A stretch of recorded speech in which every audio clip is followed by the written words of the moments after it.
मलिन मुख पंकज रोकी, प्रगट न लाज निसाब लोकी। लोचन जलो रहे लोचन कोना, जैसे परम कृपन कर सोना। सीता जी की वाणी रूपी भ्रमरी को उनके मुख रूपी कमल ने रोका हुआ है।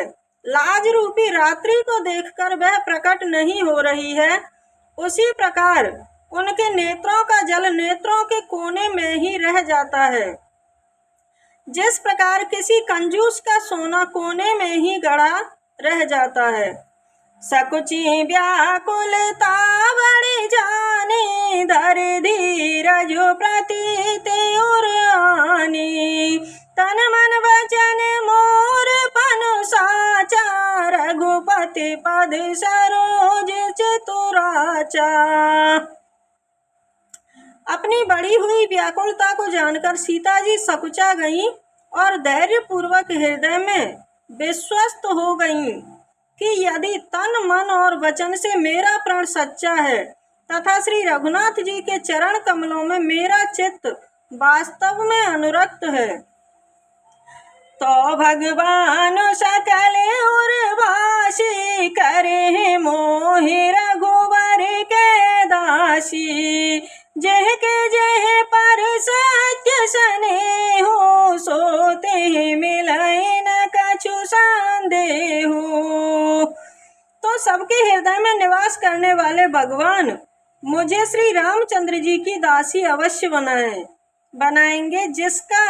जिस पर सच्चा स्नेह होता है वह उसे मिलता ही है, इसमें कुछ भी संदेह नहीं है। प्रभु तन चितई प्रेम तन ठाना, कृपा निधान राम सब जाना।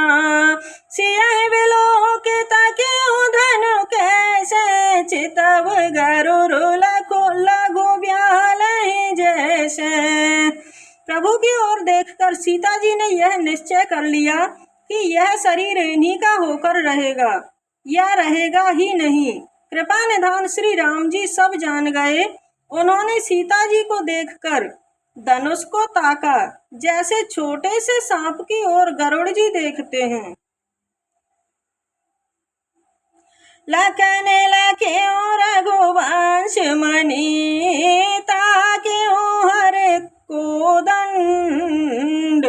पुलक गात बोले वचन, चरण चापे ब्रह्मांड। लखन सिया रामचंद्र पद जय, शरणों शंकर हरि ओम। जय जय सिया राम, जय जय हनुमान हरि की जय। मंगल भवन मंगल हारी, द्रवहु सुदशरथ अजर बिहारी।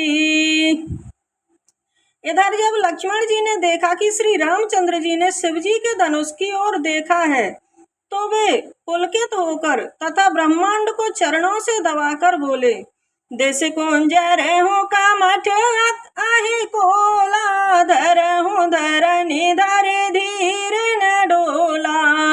राम चाहे शंकर धनु तोरा, हो सजग सुने आय सो मोरा।